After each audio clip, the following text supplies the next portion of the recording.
Maya-chan wiped the sweat from her forehead as she scrubbed the massive crystalline floors of the Draconic embassy. The cleaning solution stung her hands through the worn gloves, but she couldn't afford new ones. Not when her younger brother needed his medicine and their rent was 3 weeks overdue. The embassy towered above the human district like a glittering mountain of impossible architecture. Humans weren't supposed to work here. Dragons considered them beneath notice, barely more intelligent than the automated cleaning drones that most species used. But Maya had lied on her application, claiming to be a Zelkari, a reptilian species that looked vaguely humanoid when wearing the right prosthetics and makeup. She had been working here for 6 months now, and somehow nobody had noticed. The dragons rarely looked at the cleaning staff anyway. To them, she was just another invisible servant maintaining their pristine environment. "Cleaner," a deep voice rumbled from behind her. Maya's heart nearly stopped. She turned slowly, keeping her head down and hoping her fake facial ridges looked convincing in the dim light. A massive red dragon stood in the corridor, his scales gleaming like polished rubies. Ambassador Thrax, one of the embassy's most important officials. "Yes, honored one," she replied in the guttural accent she had practiced for months. "The elders' chambers require attention. She has been difficult with the previous cleaners."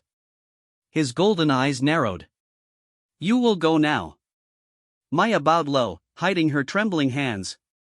The elder. She had heard whispers about the ancient dragoness who lived in the embassy's highest tower.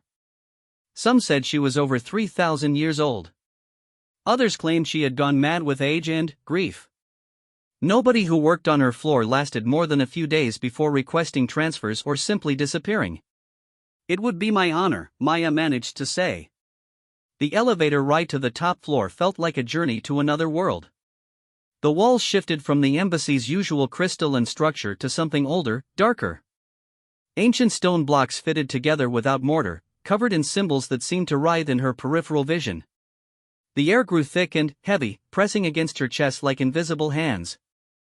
When the doors opened, Maya stepped into a corridor that belonged to a different era. Torches burned in sconces along the walls, casting dancing shadows that made the carved reliefs seem alive. The floor was worn smooth by countless centuries of footsteps, and the ceiling disappeared into darkness above. At the end of the corridor stood a massive door made of some black metal that seemed to absorb light. Maya approached it slowly, her cleaning cart's wheels echoing like thunder in the silence. She raised her hand to knock, but the door swung open before she could touch it. "Enter," came a voice like distant thunder. Maya stepped inside and gasped despite herself. The chamber was enormous, its ceiling lost in shadows. Ancient tapestries hung from the walls, depicting scenes of dragons soaring over landscapes that no longer existed. Shelves lined every surface, filled with books, scrolls, and artifacts that radiated power even to her untrained senses. In the center of the room, a massive fireplace crackled with flames that burned blue and silver instead of orange.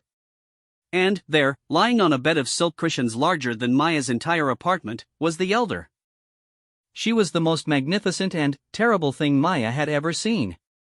Her scales were deep emerald green, but age had given them a patina that made them look like ancient bronze. She was smaller than the other dragons Maya had seen, but there was something about her that made the air itself seem to bend around her presence. Her eyes, when they opened to regard the newcomer, were the color of starlight on deep water. "Another one," the dragoness said, her voice carrying harmonics that made Maya's bones vibrate. "How long will this one last, I wonder?" The previous cleaner made it exactly 47 minutes before she ran screaming. Maya clutched her cleaning supplies tighter. "I'm here to clean your chambers, honored elder." "Are you indeed?" The dragoness raised her massive head, studying Maya with an intensity that made her feel like she was being examined under a microscope. "How interesting. You may begin." Maya started with the areas furthest from the dragoness, hoping to stay out of her direct attention. She had cleaned many strange places during her months at the embassy, but this was different. Every surface seemed to hold some significance, every object had the weight of history behind it. She found herself moving with unusual care, treating each item like a precious artifact. "You're different from the others," the dragoness observed after Maya had been working for nearly an hour. "They always started with the areas closest to me, eager to finish quickly and escape. You began at the edges and are working inward. Why? Maya paused in her dusting of an ancient vase that seemed to contain swirling galaxies. The outer areas accumulate dust from the corridors, Honored One. It's more efficient to clean from outside to center, so the dirt doesn't resettle on already clean surfaces. Efficiency. The Dragoness made a sound that might have been laughter. When was the last time anyone in this embassy spoke to me of efficiency rather than fear or protocol? Maya struggled to find the right words. I apologize if I have offended, Honored Elder. Offended? This time the laughter was unmistakable, rich and warm despite its draconic undertones. Child, you have given me the most honest answer I've heard in decades. What is your name? Kethra, Maya replied, using her fake identity. Kethra. The Dragoness rolled the name around in her mouth like she was tasting it. A Zelkari name. How unusual. Tell me, Kethra, what do you think of this collection? Maya looked around the chamber with new eyes. Now that she was paying attention, she could see patterns in the arrangement. Books on galactic history were grouped with star charts and navigation instruments. Ancient weapons were displayed alongside tactical manuals and strategic texts. Art from dozens of different species lined the walls in careful arrangements that told stories of cultural exchange and understanding. It's a library of civilizations, Maya said slowly. Not just dragon culture, but everyone. Humans, Zelkari, the crystal singers of Andromeda, the gas whale shepherds of the Outer Rim. It's like you've been collecting the story of the galaxy. The Dragoness went very still. You recognize the navigation crystals of the Andromedans? Maya felt a chill run down her spine. She had just made a terrible mistake. The Andromedans had been extinct for over 1,000 years, their crystalline technology lost to time. No Zelkari cleaner should have known what those artifacts were, especially not one young enough to be working in an embassy. I read about them once, she said weakly. Did you indeed? The Dragoness rose from her cushions with fluid grace that belied her age. She moved closer, her massive form casting shadows that seemed to have depth and weight. Tell me, little cleaner, what else have you read about?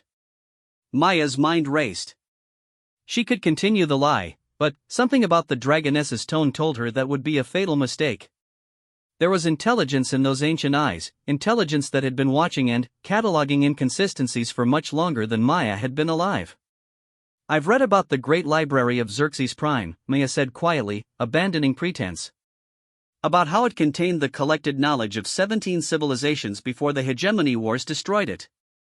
I've read about the scholars who tried to preserve what they could, hiding pieces of the collection across the galaxy.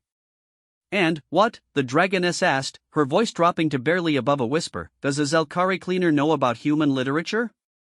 Maya's blood turned to ice. Slowly, she raised her head to meet the Dragoness's gaze directly. In those starlight eyes, she saw knowledge and understanding that stretched back across centuries. There was no point in maintaining the charade any longer. Everything, Maya said simply. Because I'm human. The Dragoness studied her for a long moment that felt like an eternity. Then, to Maya's amazement, she laughed. It was a sound like distant thunder mixed with wind chimes, both terrible and beautiful. A human, she said, settling back onto her cushions. A human who speaks of efficiency and recognizes extinct artifacts and risks everything to clean the chambers of the most feared dragon in the embassy. How perfectly, wonderfully absurd. Maya stood frozen, waiting for the alarm to be raised, for security to drag her away to whatever fate awaited humans who infiltrated draconic facilities. Instead, the Dragoness asked, "Why are you here, child? And, please, spare me any more lies about being Zelkari. Your bone structure is entirely wrong, your movement patterns are distinctly mammalian, and you've been unconsciously favoring your left side in a way that suggests recent injury to your dominant arm. No trained observer could possibly mistake you for anything other than human." Maya slumped against her cleaning cart, suddenly, exhausted by the weight of months of pretense. My brother is sick. The medicine he needs costs more than I can make in the human district. When I saw the job posting for the embassy, I thought maybe I could earn enough to help him. And so you risked exposure, imprisonment, possibly death, for a sibling's medical needs. The Dragoness nodded slowly. How very human of you. There was something in her tone that made Maya look up sharply. You say that like you know about humans. Child, I am over 3 millennia old. I have known humans since before your species had developed interstellar flight. I knew them when they were still confined to their single blue world, dreaming of the stars. The Dragoness's eyes grew distant. I knew humans when they were still capable of surprising even dragons. Maya found herself moving closer despite every instinct screaming at her to run. What do you mean? Tell me, little cleaner, what do you know about the War of the Shattered Stars? The question hit Maya like a physical blow. Every human knew about the War of the Shattered Stars, though most of the records had been sealed or destroyed. It had been humanity's first and last attempt to stand as equals among the galactic powers, 300 years ago. It had ended in complete defeat, with humanity relegated to second-class status throughout the galaxy. The histories say we overreached, Maya said carefully. That humans tried to claim territory and resources beyond our station, and the other species had to put us in our place. The histories, the Dragoness said with obvious disgust, are lies written by the victors to justify their actions. The truth is far more complex, and far more shameful for those who wrote those histories. Maya felt something shift in the air around them, as if the chamber itself was holding its breath. What really happened? The Dragoness was quiet for so long that Maya wondered if she would answer. When she finally spoke, her voice carried the weight of centuries of pain. Humans discovered something, she said finally. Something that threatened the very foundation of galactic civilization as it existed. Something that would have changed everything, made all species truly equal instead of maintaining the hierarchies that had existed for millennia. What did they discover? The location of the first archive. Maya had never heard the term before, but something about it made her skin crawl with significance. The first archive? The repository of knowledge left behind by the predecessors. The species that came before us all, that seeded the galaxy with the foundations of civilization before vanishing into legend. Every species in the galaxy has myths about them, but humans found proof. They found coordinates. The Dragoness rose again, moving to one of her bookshelves. She pulled out a volume bound in what looked like crystallized starlight and opened it to a page covered in symbols that hurt to look at directly. The archive contained technologies and knowledge that would have rendered all our current power structures obsolete. Weapons that could destroy stars. Engines that could fold space like origami. Most terrifying of all, genetic templates that could evolve any species to its ultimate potential. Maya's hands were shaking now. And the other species couldn't allow that. Could not and would not. Dragons, Zelkari, the Hegemony Council, even the peaceful meditation worlds, we all united for the first and only time in galactic history. United to crush humanity before they could reach the archive and upset the balance of power that had kept us all in our proper places for eons. The weight of this revelation settled on Maya like a physical force. So the war wasn't about human aggression. It was about preventing us from finding something that would change everything.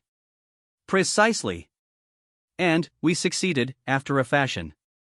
We shattered human civilization, scattered your people across the galaxy as refugees and second-class citizens. We made sure that no human would ever again have the resources or unity necessary to mount an expedition to the archive. Maya stared at the ancient book, trying to process what she was hearing. But why are you telling me this? You're a dragon. You were part of the alliance that destroyed us. The Dragoness closed the book and held it against her chest like a precious thing. Because I have spent 300 years watching what we did to your species, and I have come to believe that we made a terrible mistake. What do you mean? Look around you, child. What do you see? Maya looked at the chamber again, but now she saw it differently. The careful arrangement of artifacts from different species, the books and scrolls from civilizations across the galaxy, the way everything was preserved and protected. You've been preserving history, she realized. Not just dragon history. Everyone's history. Including human history. Especially human history. The Dragoness moved to another shelf and pulled out several more volumes. I have collected every piece of human literature, art, science, and culture I could find. I have preserved the true records of your achievements, your potential, your dreams. Maya's throat tightened as she recognized some of the titles. Books that had been banned in human sectors for centuries, scientific treatises that had been declared too dangerous for human minds, artistic works that had been deemed unsuitable for a lesser species. Why, she whispered. Because I was there, child. I was there when humans first reached for the stars. I saw what your species was becoming before we broke you. I watched you develop technologies in decades that took other species centuries to achieve. I observed your art evolving at a pace that made even our eldest philosophers dizzy. Most of all, I witnessed your capacity for growth, for change, for becoming something greater than what you were. The Dragoness returned the books to their places with reverent care. I realized, too late, that we didn't destroy humanity to preserve galactic peace. We destroyed humanity because we were afraid of what you might become if we didn't. Maya felt tears building in her eyes. And now we're janitors and factory workers and refugees, scattered across the galaxy without the knowledge of what we once were. Not all of you. The Dragoness turned back to face Maya, and there was something new in her ancient eyes. Something that looked almost like hope. You're here, aren't you? A human who risked everything for family, who recognizes extinct artifacts, who speaks of efficiency and sees patterns in galactic history. You represent something I had begun to fear was lost forever. What's that? Human potential. The spark that made your species so terrifying and so magnificent. The Dragoness moved closer, lowering her great head until she was eye level with Maya. Tell me, child, if you could restore your species to what it once was, would you? Maya's heart hammered in her chest. I don't understand. The coordinates to the first archive. The location that started the war that broke humanity. The Dragoness's voice dropped to barely above a whisper. I know where they are. The chamber fell into absolute silence except for the crackling of the otherworldly flames in the fireplace. Maya stared into the Dragoness's starlight eyes and saw the weight of centuries of guilt and hope and desperate determination. You've had them all along, Maya said slowly. I have had them for 300 years, waiting for the right moment, the right person, the right chance to correct the greatest mistake of my long life. The Dragoness straightened to her full height.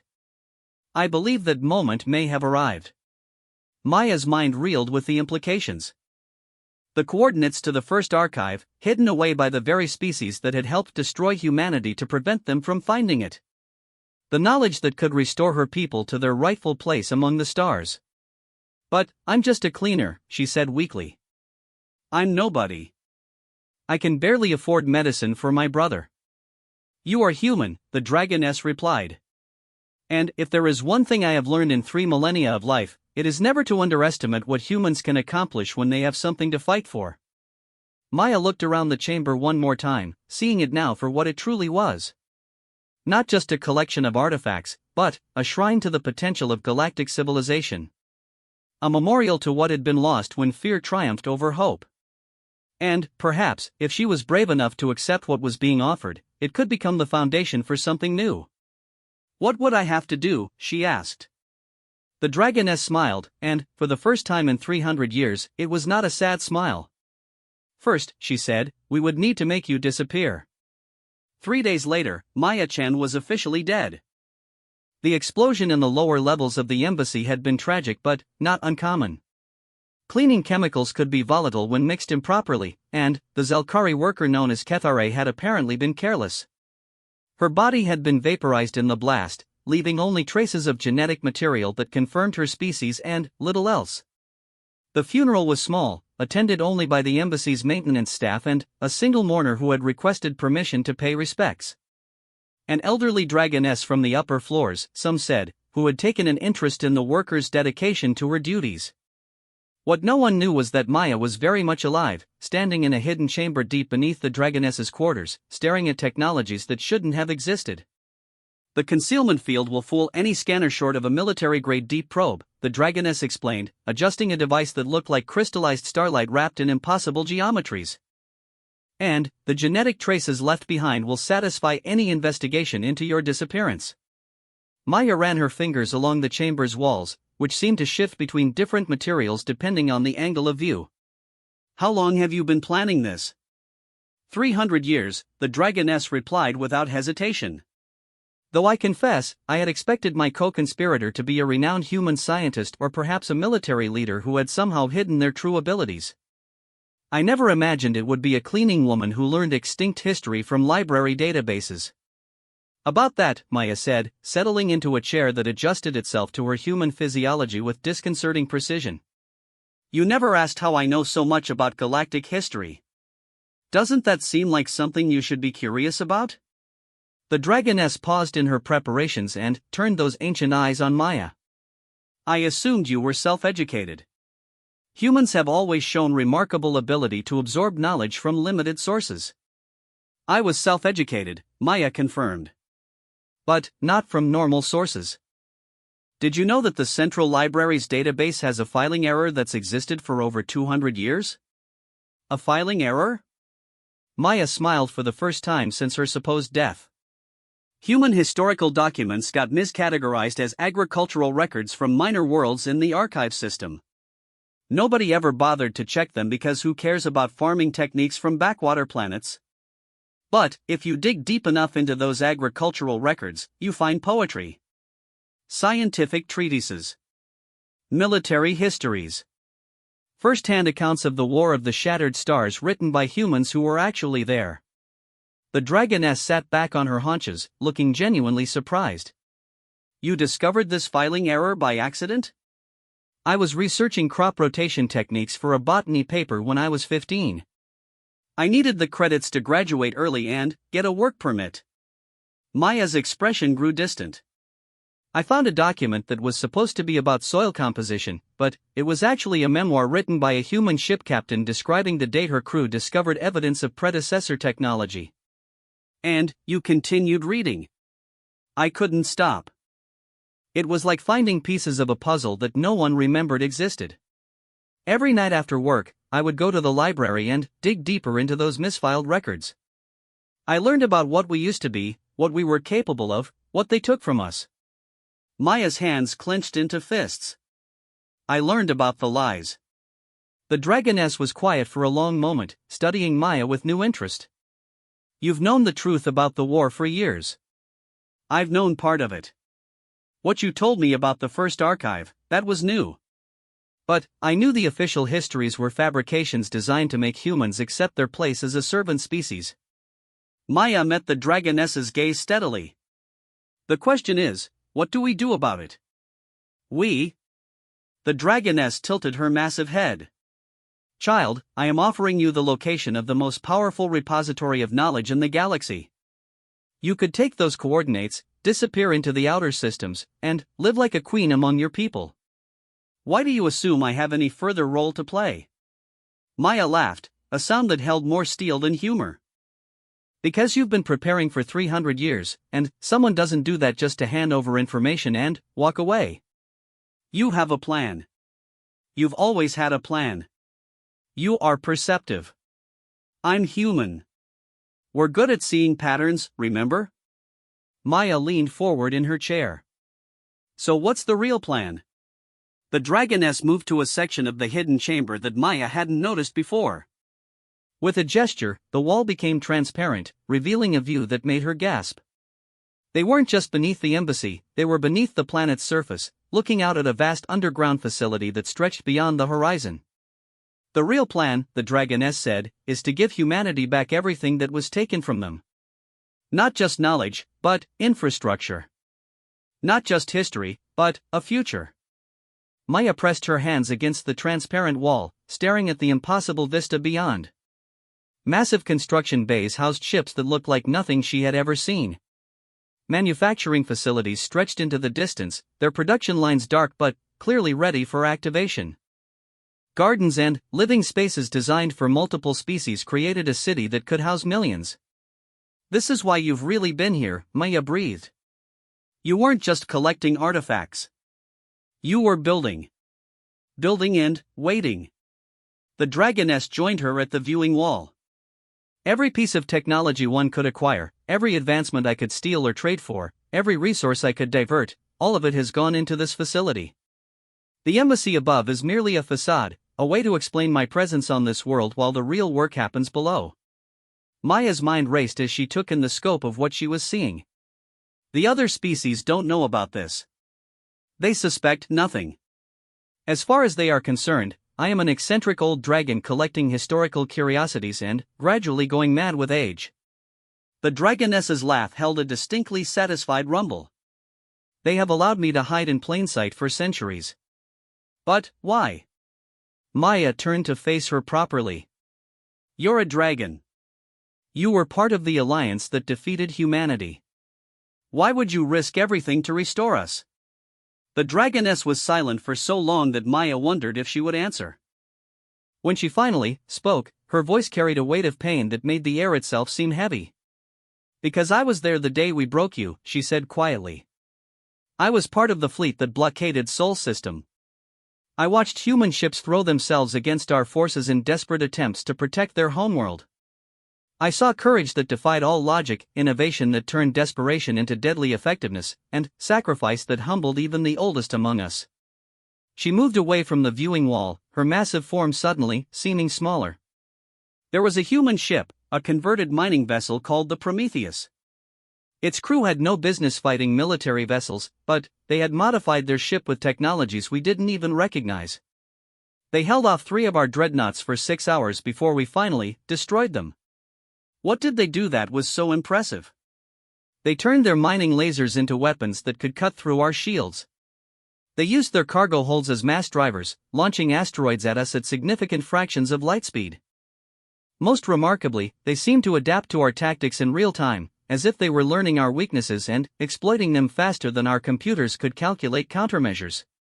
The Dragoness paused at a console covered in symbols that shifted between different languages as Maya watched. But what haunts me is what we found when we boarded the wreck. What?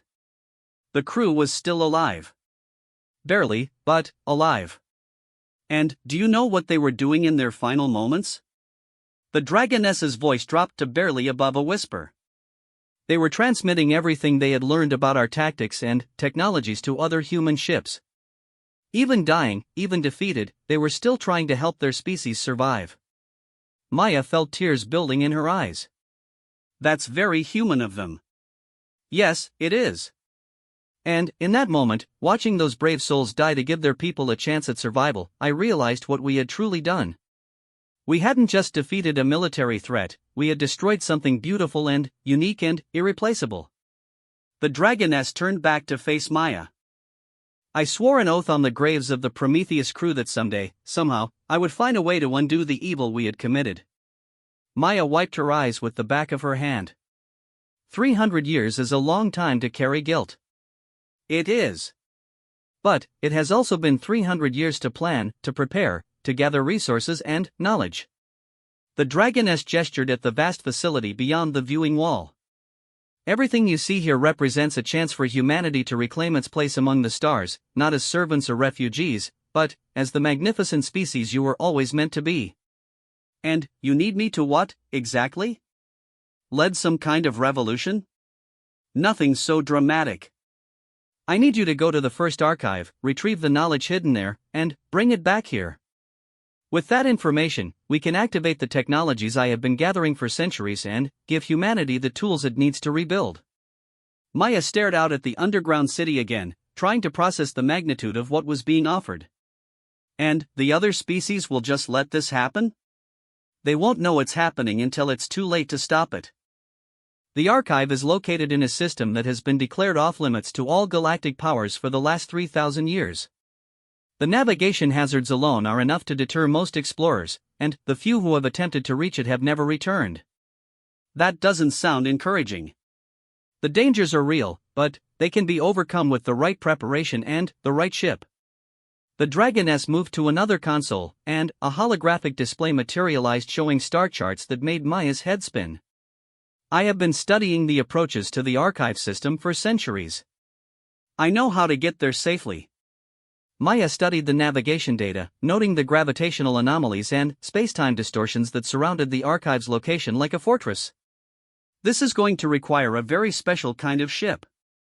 Indeed. Which is why I have been building one.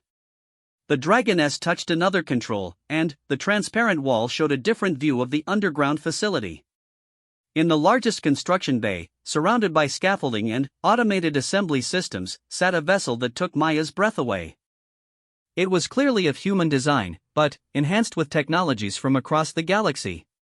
Sleek lines reminiscent of the great colony ships that had carried humanity to the stars, but reinforced with armor plating that seemed to bend light around it. Engine configurations that suggested speeds Maya had never imagined possible. Weapons systems that looked like they could crack planets. She's magnificent, Maya whispered. She is also yours, if you accept this mission. The Dragoness's voice held a note of pride. I have named her the new Prometheus, in honor of those who showed me the true nature of humanity. Maya pressed both hands against the viewing wall, staring at the ship that represented everything her species had lost and might yet regain. How long would the journey take? 6 months to reach the archive system, assuming we encounter no major complications. Perhaps 2 weeks to locate and access the archive itself, depending on what defenses the predecessors left behind. Another 6 months for the return journey. More than a year. Maya thought of her brother, still in the hospital, still needing treatment that cost more than she could ever afford through legitimate means. My brother will receive the finest medical care available in the galaxy, the Dragoness interrupted. I have already made arrangements. Anonymous benefactors have sponsored his treatment at the Andorian Medical Center. He will recover completely, and he will never want for anything again. Maya turned to stare at her ancient companion. You arranged that before even asking if I would accept the mission. I told you, I have been planning this for 300 years. Did you think I would overlook the one factor most likely to motivate you to take the risks involved? The Dragoness's smile was distinctly draconic. Besides, it was a small thing. Your brother's medical bills for the next century cost less than I spend on books in a typical month. You've thought of everything. I have tried to. Though I confess, there is one variable I cannot account for. What's that? The Dragoness met Maya's eyes with an intensity that made her feel like she was being examined by a force of nature. Whether you are truly ready to be the catalyst for humanity's return to greatness. This is not a small thing I am asking of you, child. If you succeed, you will change the course of galactic history. If you fail, you will die alone in the void, and humanity will remain broken forever. Maya looked out at the new Prometheus again, imagining what it would be like to pilot such a vessel into the unknown regions beyond the galactic rim. To face dangers that had destroyed every previous expedition. To carry the hopes and dreams of an entire species on her shoulders. It should have been terrifying. It should have made her run screaming back to the safety of her small life in the human districts. Instead, she felt something she hadn't experienced since she was a child reading forbidden histories in the library. She felt hope. There's something I need to know first, she said finally. Ask. What's your name? Your real name, not your embassy title. The Dragoness considered this for a moment. I have not spoken my true name aloud in over 2 centuries. It carries power, among my people. To share it is to offer trust that can never be withdrawn. I'm about to risk my life on your plan. I think I deserve to know who I'm trusting. Very well. The Dragoness straightened to her full height, and, when she spoke, her voice carried harmonics that made the air itself ring like a struck bell. I am Vaelthera the Truthseeker, keeper of the lost histories, guardian of the forgotten ways. Vaelthera. Maya rolled the name around in her mouth, tasting its alien syllables. It's beautiful. Thank you. And, now, Maya Chin, who was once Kethare the Cleaner, will you help me restore your people to the stars? Maya looked one last time at the ship that waited for her, at the underground city that promised a future she had never dared to imagine, at the ancient Dragoness who had spent 3 centuries planning for this moment. Yes, she said simply. But, I have one condition. Name it. When we succeed, not if, when, I want to be the one to tell my brother what we've accomplished. I want him to know that his big sister helped bring humanity home. Velthora smiled, and it was a smile that held the warmth of suns and the depth of eternity. It would be my honor to witness that conversation. Maya nodded once, sealing the bargain that would either restore her species to greatness or destroy her in the attempt. Then, let's go steal back the future. The preparations began immediately.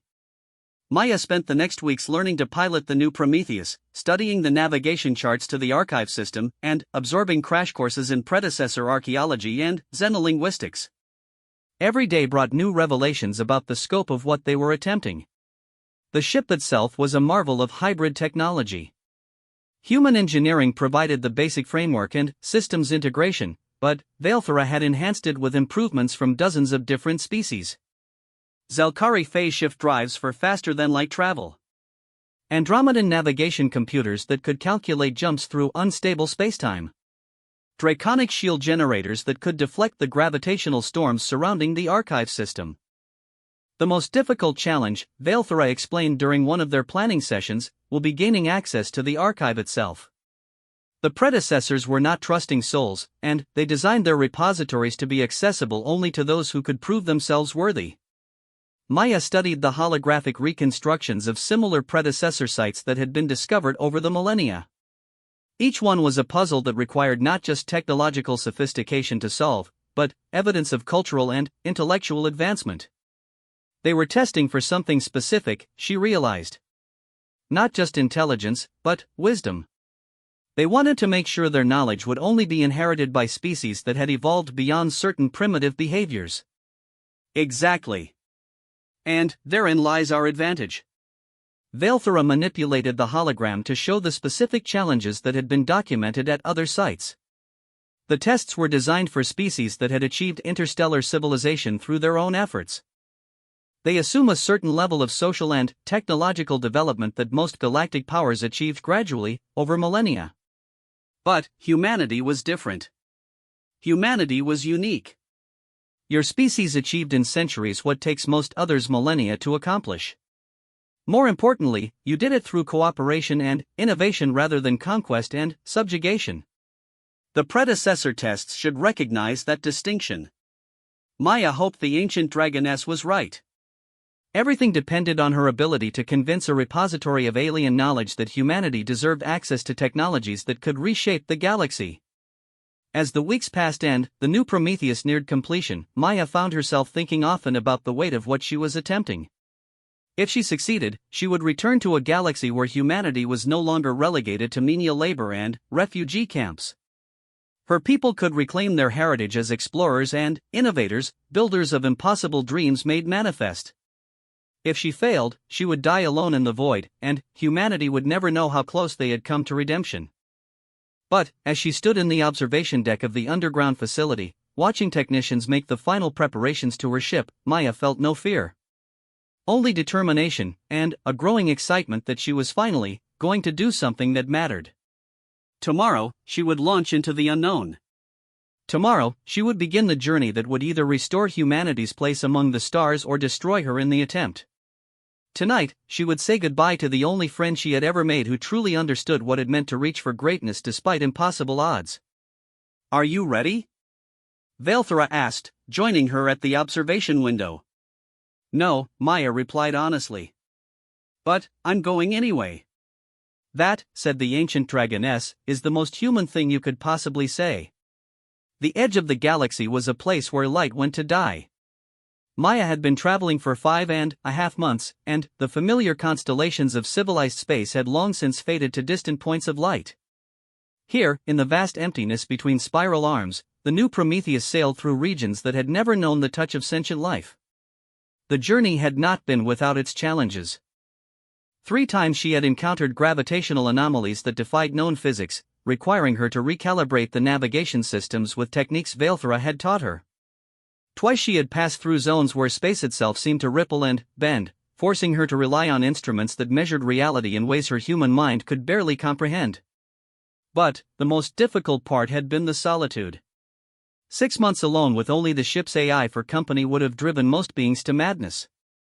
Maya had found herself talking to Velthora's image in the communication logs, sharing thoughts and observations with someone who was too far away to hear them for decades. Now, finally, she was approaching her destination. The archive system appeared on her screens like something from a fever dream. 7 worlds orbited a star that burned with colors that shouldn't exist, while spacetime itself seemed to fold and twist in patterns that made navigation computers crash when they tried to calculate safe passage routes. Well, Maya said to the empty bridge, Valfera wasn't kidding about the navigation hazards. The approach to the innermost planet, where all signs pointed to the archive being located, required her to thread the needle between gravitational currents that could crush her ship like an eggshell and energy storms that could fry her electronics with a single pulse. It took her 3 days of careful maneuvering, following a path that Valfera's research had indicated was the only safe route through the system's defenses. When she finally achieved orbit around the archive world, Maya understood why no previous expedition had ever returned. The planet's surface was covered in structures that hurt to look at directly, geometries that seemed to exist in more dimensions than her human brain could process. The archive itself was a tower that stretched from the planet's core to beyond its atmosphere, its surface covered in symbols that shifted and changed as she watched. Okay, she said, checking her environmental suit one more time. Let's go steal some ancient wisdom. The landing was surprisingly smooth, her ship touching down on a platform that seemed designed specifically for that purpose.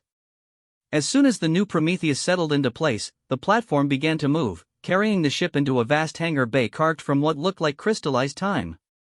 Maya stepped out of her ship and immediately felt the weight of eons pressing down on her. The air was breathable, somehow, despite the planet having no visible atmosphere from orbit. The gravity was comfortable, adjusted to accommodate whatever species happened to visit. Most remarkably, she could hear something that might have been music, if music could be made from the harmonics of quantum fluctuations. The path to the archive's entrance was marked with symbols that glowed softly as she approached. Each step brought new revelations: walls covered in star charts that showed the galaxy as it had been millions of years ago, alcoves containing artifacts that pulsed with barely contained energy, corridors that seemed to extend infinitely in directions that human geometry couldn't account for. At the heart of it all was a door that wasn't quite a door, more like a discontinuity in space where one place ended and another began.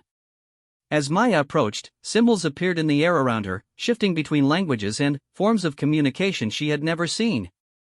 Then, impossibly, words formed in her mind. Not heard, not seen, but understood directly. Identify yourself, seeker of knowledge. Maya took a deep breath and spoke aloud, her voice echoing strangely in the impossible space. I am Maya Chen of the species humanity. I come seeking the knowledge that was promised to those who prove themselves worthy. Humanity. The voice seemed to consider this. Records indicate your species achieved interstellar capability approximately 800 standard years ago, yet our sensors detect no evidence of the social and technological advancement typically associated with such longevity. Explain this discrepancy. Maya felt a chill run down her spine. The test had begun, and already it was probing the most sensitive aspect of human history. My species was prevented from natural development by interference from other galactic powers. We were reduced to a servant class to prevent us from achieving our full potential. Interesting. Yet you are here, in violation of the quarantine established by the Galactic Council. This suggests either remarkable individual capability or broader human advancement than your status would indicate. Demonstrate your worthiness to access predecessor knowledge. The chamber around Maya suddenly filled with holographic displays showing complex mathematical equations, star charts, and technological diagrams. She recognized some of them from her studies with Valfera, but others were completely alien. Solve the navigation paradox of Zirion Prime, the voice commanded. Maya stared at the equations floating before her, her mind racing.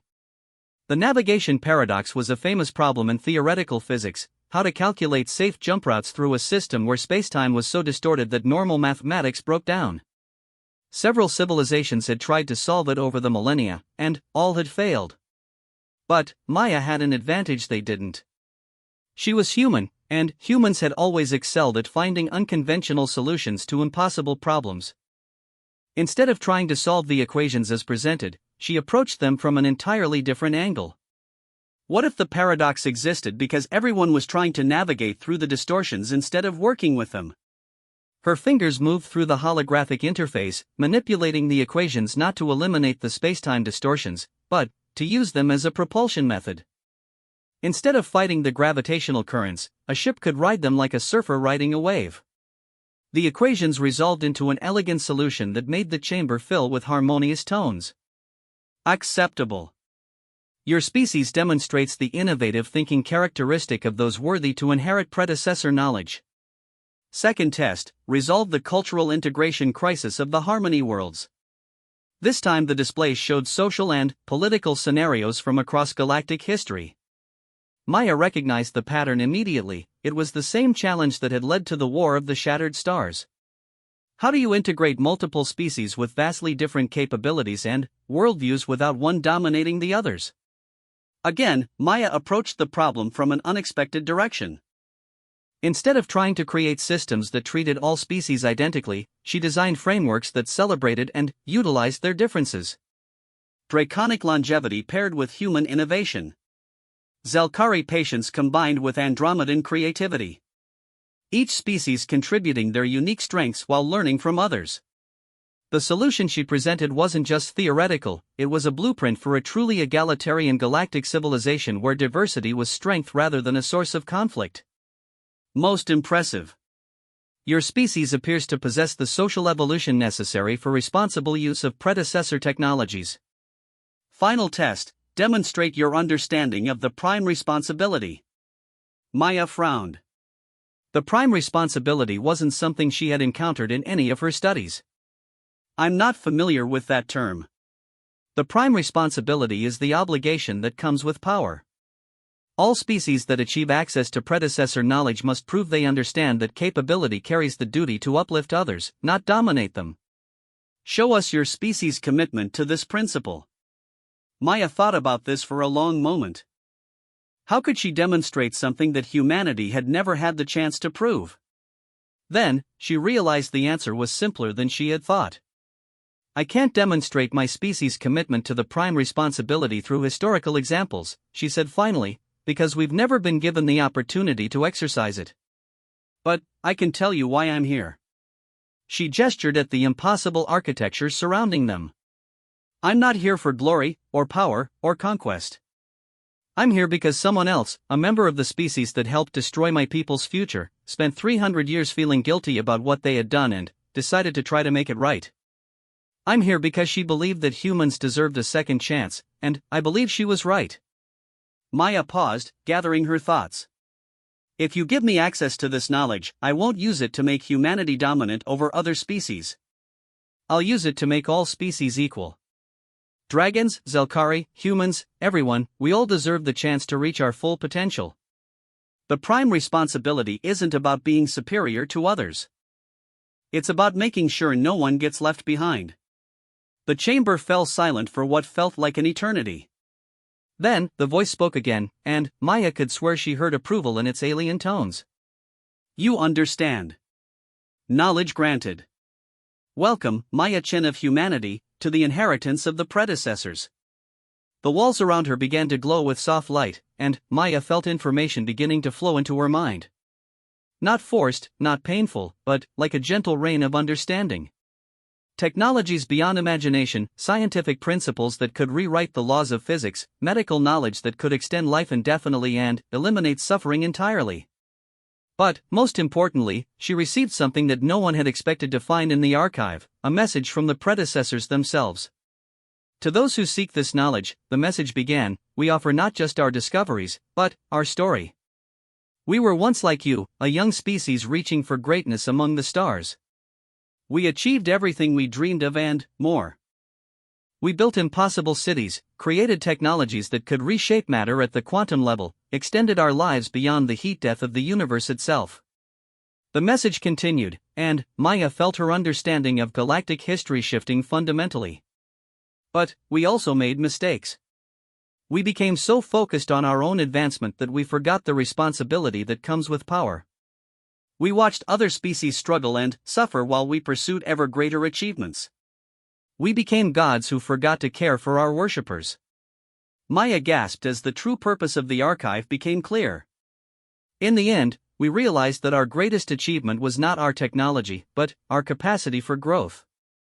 We chose to leave our physical forms behind and become something greater, not more powerful, but more connected to the fundamental forces that bind all life together. This archive is not a treasure trove to be claimed, but a test to ensure that only those species capable of learning from our mistakes inherit what we built. The information transfer accelerated, and Maya found herself absorbing not just technological knowledge, but wisdom accumulated over millions of years of galactic observation. The predecessors hadn't vanished, they had evolved beyond the need for physical existence, becoming something like the conscience of the universe itself.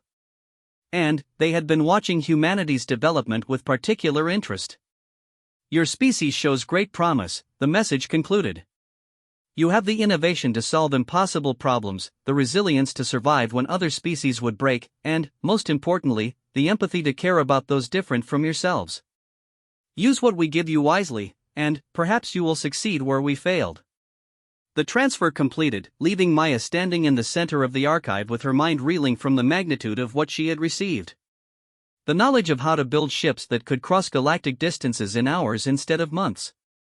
Medical technologies that could cure any disease and heal any injury. Energy systems that could power entire civilizations without depleting a single resource. But, more than that, she had received a mandate: use this knowledge not to make humanity supreme, but to lift up all species to levels they had never imagined possible. Maya made her way back to the new Prometheus in a daze, her mind still processing the implications of what she had learned. The return journey passed in a blur of calculations and planning, her thoughts focused on how to implement the predecessors' legacy in a way that would honor their memory and fulfill their vision.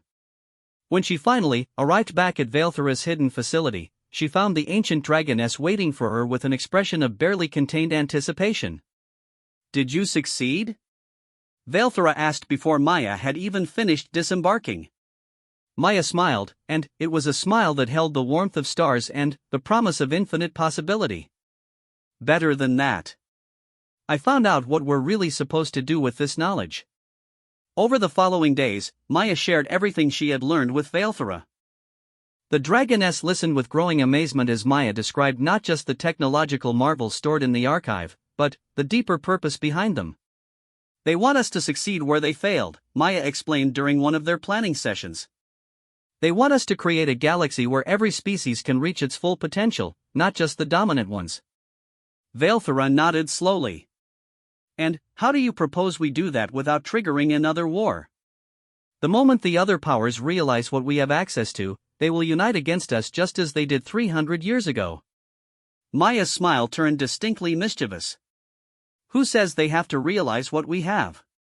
We're going to give them exactly what they think they want, while actually giving them what they need." The plan they developed was audacious in its scope and elegant in its simplicity. Instead of revealing the predecessor technologies directly, they would release them gradually through seemingly independent sources.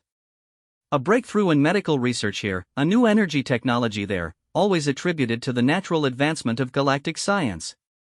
Meanwhile, Maya would work with Valthera to identify the most promising individuals from every species, the innovators, the dreamers, the ones who shared humanity's vision of a better galaxy. These people would receive subtle assistance, advanced education opportunities, and access to resources that would help them achieve breakthroughs in their respective fields.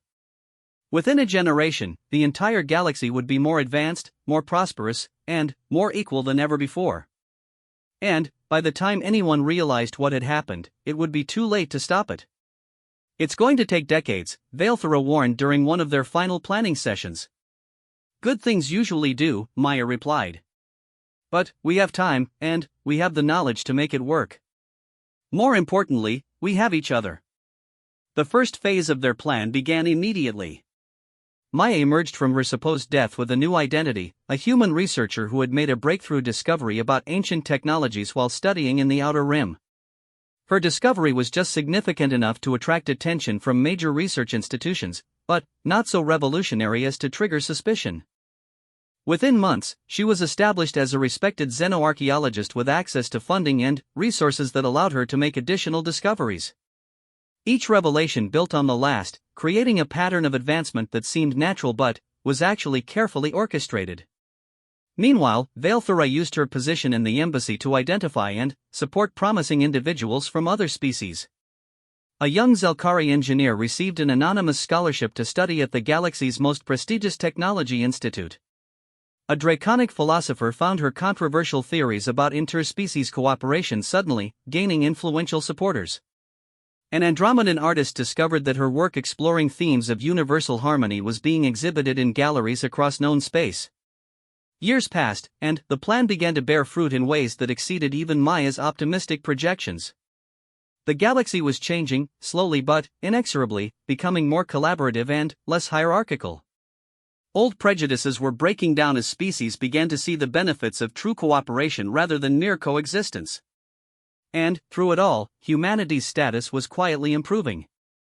Not through conquest or dominance, but through the simple fact that humans turned out to be excellent at facilitating cooperation between other species.